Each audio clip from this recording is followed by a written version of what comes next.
त्रिदलं त्रिगुणाकारं त्रिनेत्रं च त्रियायुधं त्रिजन्म पापसंहारम् एकबिल्वं शिवार्पणम् त्रिशाखैः बिल्वपत्रैश्च अच्छिद्रैः कोमलैः शुभैः तव पूजां करिष्यामि एकबिल्वं शिवार्पणम्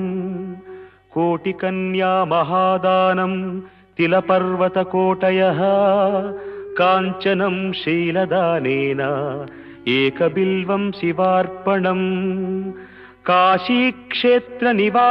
च कालभैरवदर्शनं प्रयागे माधवं दृष्ट्वा एकबिल्वं शिवार्पणम्